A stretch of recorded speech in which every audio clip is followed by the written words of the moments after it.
नमस्कार दोस्तों, जिया डिफेंस में आपका स्वागत है। दोस्तों, अमेरिका भारत को स्ट्राइकर आर्मर्ड व्हीकल का एयर डिफेंस सिस्टम प्रदान करना चाह रहा है। जी हां दोस्तों, अमेरिकी सरकार ने स्ट्राइकर बख्तरबंद लड़ाकू वाहनों के एयर डिफेंस सिस्टम की पेशकश की है, जिसे भारतीय सेना को दुश्मन के विमानों को हटाने के लिए ऊंचाई वाले क्षेत्रों में तैनात किया जा सकता है। दोस्तों, अमेरिकियों ने भारतीय सेना को एयर डिफेंस सिस्टम से लैस स्ट्राइकर बख्तरबंद लड़ाकू वाहनों की पेशकश की है। उन्होंने भारतीय संस्थाओं के साथ वाहनों का को डेवलपमेंट या सह उत्पादन करने की पेशकश की है। दोस्तों, रक्षा अधिकारियों ने ANI को बताया है, भारत के साथ 2+2 वार्ता के दौरान अमेरिकी पक्ष ने स्ट्राइकर बख्तरबंद लड़ाकू वाहन के को डेवलपमेंट पर जोर दिया था और इसकी घोषणा उनके रक्षा सचिव लॉर्ड ऑस्टिन जे ने की थी। दोस्तों, ये पहली बार नहीं है कि अमेरिका ने भारत को स्ट्राइकर सिस्टम की बिक्री पर जोर दिया है और भारतीय प्रतिष्ठानों के साथ पिछली कुछ उच्च स्तरीय बैठकों में भी ऐसा किया है। दोस्तों, सुरक्षा प्रतिष्ठान के सूत्रों ने कहा है कि भारत स्ट्राइकर वाहनों के लिए अमेरिकी प्रतिष्ठान द्वारा दिए गए प्रस्ताव पर विचार कर रहा है, लेकिन इस बारे में कोई अंतिम निर्णय नहीं लिया है। अमेरिकी प्रस्ताव ऐसे समय में आया है जब भारतीय रक्षा उद्योग ने निजी उद्योग के सहयोग से रक्षा अनुसंधान और विकास संगठन द्वारा विकसित पहिएदार बख्तरबंद प्लेटफॉर्म जैसे वाहनों सहित बख्तरबंद लड़ाकू विमानों के विकास के क्षेत्र में महत्वपूर्ण प्रगति की है। भारत ने चीनी सीमा पर आपातकालीन स्थितियों में सैनिकों को तुरंत प्रतिक्रिया देने में मदद करने के लिए इनमें से कुछ बख्तरबंद प्लेटफॉर्म को लद्दाख सेक्टर जैसे अग्रिम क्षेत्रों में तैनात किया है। भारत फोर्ज और टाटा सहित भारतीय निजी कंपनियों ने भी सिस्टम बनाए हैं और उन्हें आगे के क्षेत्रों में तैनात के लिए रक्षा बलों को प्रदान किया है। दोस्तों, भारत के लिए बड़ी गर्व की बात है कि दोस्तों Bharat make in India programme के तहत अभी सभी हथियार भारत में ही निर्माण कर रहा है। इसके अलावा भारतीय सेना टाटा वेब को भी भारतीय सेना में शामिल किया है और भी दोस्तों भारत की प्राइवेट कंपनियां आर्मर्ड व्हीकल का निर्माण करने वाली हैं, जिसको भारतीय सेना में शामिल किया जाएगा। पर दोस्तों, फिर भी भारत अमेरिका से स्ट्राइकर बख्तरबंद वाहन लेने के लिए तैयार है। उसका कारण है दोस्तों कि भारत अब केवल हथियार नहीं खरीदता, हथियार के साथ टेक्नोलॉजी भी लेता है। इसलिए अमेरिका भारत को टेक्नोलॉजी ट्रांसफ़र करने के लिए भी तैयार है और साथ में को डेवलपमेंट किया जाएगा जो भारत में ही किया जाएगा। मतलब दोस्तों, एक तो भारत के पास टेक्नोलॉजी आएगी, दूसरा भारत की ताकत बढ़ेगी भारत के पास स्ट्राइकर जैसे आर्मर्ड व्हीकल आने से, तीसरा दोस्तों भारत में रोजगार उत्पन्न होगा। इसी को देखते हुए इस प्रकार के आर्मर्ड व्हीकल का निर्माण भारत में ही किया जाएगा। दोस्तों, चीन के बढ़ते खतरे का सामना करने के लिए भारत और अमेरिका ने मिलकर बड़ा कदम उठाने का फैसला किया है और दोनों देश चीन की बढ़ती आक्रामकता से निपटने के लिए संयुक्त रूप से बख्तरबंद वाहनों बनाने का फैसला किया है। अमेरिका में पहले से ही बन रही इस तरह के वाहनों को स्ट्राइकर कहा जाता है। ये वाहन बुलेट प्रूफ बख्तरबंद वाहन और टैंकों का मिला जुला मिश्रण है, जिसका इस्तेमाल करके बहुत कम वक्त में बड़ी सेना को दुनिया के किसी भी हिस्से में तैनात किया जा सकता है। दोस्तों, रिपोर्ट के भारत 2+2 वार्ता के लिए भारत आए अमेरिका के रक्षा और विदेश मंत्रियों ने भारत के रक्षा विदेश मंत्रियों से मुलाकात की। दोनों देशों की बातचीत के केंद्र में चीन की बढ़ रही आक्रामकता मुख्य मुद्दा रही। दोनों मुल्क ड्रैगन के खतरे से निपटने के लिए मिलजुल कर काम करने पर सहमत हुए हैं। इन्हीं में से एक फैसला स्ट्राइकर फाइटिंग व्हीकल मतलब बख्तरबंद गाड़ियों के निर्माण का था। इस फैसले को चीन के लिए बहुत बड़ा झटका माना जा रहा है। यह गाड़ियां आने के बाद भारत कुछ ही घंटों में अपनी सेना को दुनिया के किसी भी हिस्से में तैनात कर सकेगा। दोस्तों, सैनिकों को सुरक्षित तरीके से युद्ध क्षेत्र में लाने और ले जाने के लिए सभी देशों की सेनाएं बख्तरबंद वाहनों का इस्तेमाल करती हैं। स्ट्राइकर भी एक ऐसा ही बख्तरबंद वाहन है जिसका अमेरिकी सेना धड़ल्ले से इस्तेमाल करती है। इसके पास गाड़ी मतलब स्ट्राइकर फाइटिंग व्हीकल 18 वेरिएंट है। इस गाड़ी पर किसी भी तरह की गोली या हल्के बमों का कोई भी असर नहीं होता और साइज में बहुत छोटी होने की वजह से इन गाड़ियों को कार्गो प्लेन के जरिए किसी भी जगह आसानी से ट्रांसफ़र किया जा सकता है। दोस्तों, स्ट्राइकर में कुल 8 पहिए होते हैं और इनमें से कुछ 4x4 ड्राइविंग की सुविधा होती है तो कुछ में 8x8 ड्राइविंग की जा सकती है। इसकी पूरी बॉडी मजबूत स्टील से बनाई जाती है, जिसके चलते इस पर गोली, बम और रॉकेट का कोई कोई भी असर नहीं होता। दोस्तों, अमेरिकी सेना के लिए इसका उत्पादन कनाडा के ओंटारियो शहर में general dynamics land system Canada GDLSC की ओर से किया जाता है।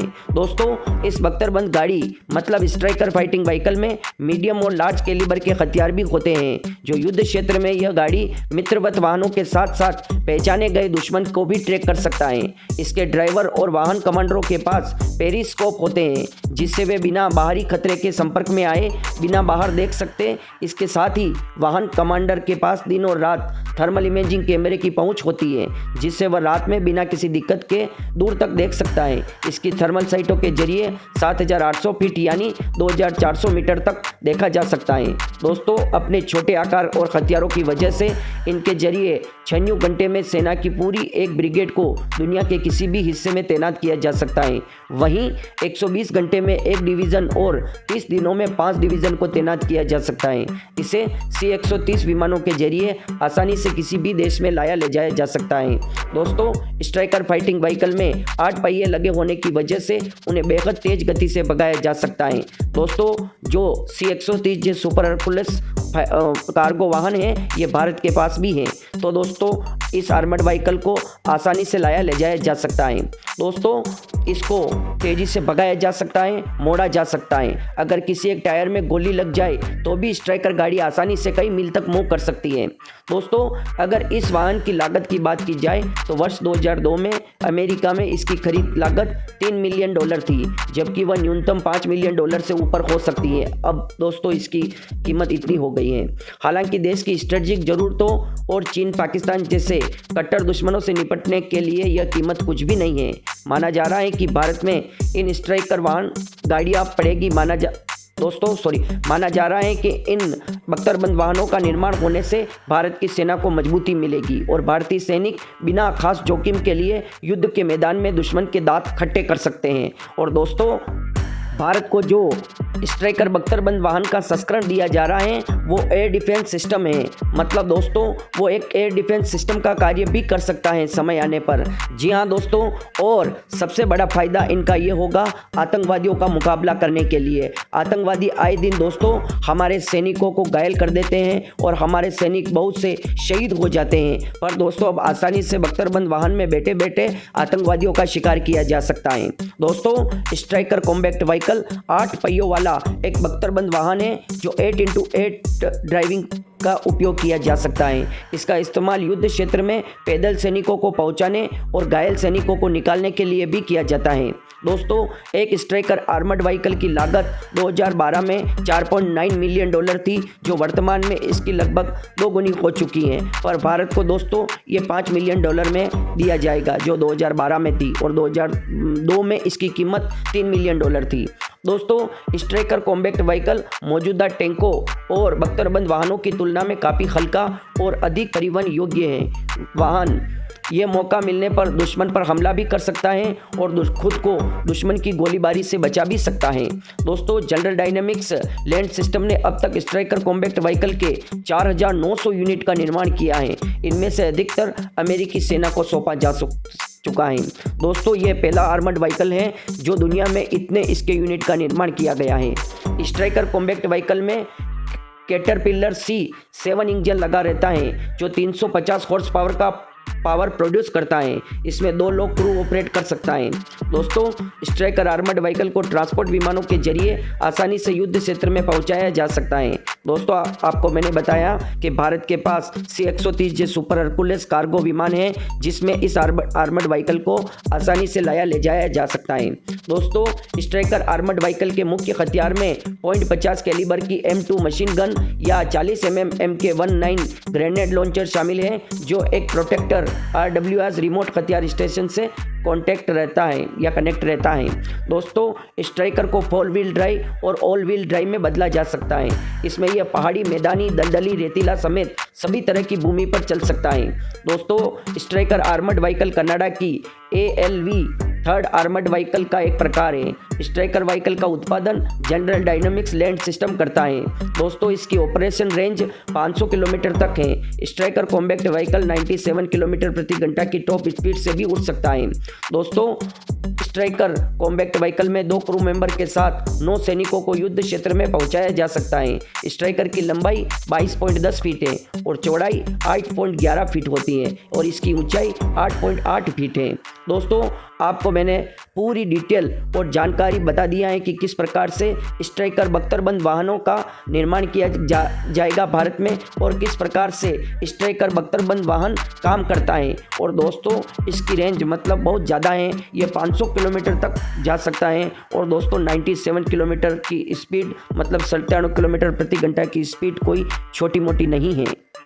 भारत को जो नेक्स्ट जनरेशन वर्जन दिया जाएगा स्ट्राइकर बख्तर वाहनों का, जिसमें दोस्तों ये भी क्वालिटी होगी कि ये ड्रोन को जैम कर सकेगा और इसमें सॉफ्ट किल और हार्ड किल दोनों सिस्टम होंगे। दोस्तों, इसमें एंटी टैंक गाइडेड मिसाइलों को मारने की भी ताकत होगी और इसमें दोस्तों लॉइटरिंग म्यूनिशन या सुसाइड ड्रोन के रखने की भी सुविधा होगी। मतलब पूरी तरह से इसको फ्यूचरिस्टिक बनाया जाएगा ताकि आने वाले समय में किसी भी मुसीबत का सामना कर सके। और सबसे ज़्यादा तो दोस्तों इसको चाइना के लिए बनाया जा रहा है। आप सोच रहे होंगे कि दोस्तों अमेरिका का क्या फ़ायदा है भारत को ऐसे बख्तरबंद वाहनों से देने से, भारत को क्यों अमेरिका टेक्नोलॉजी देगा।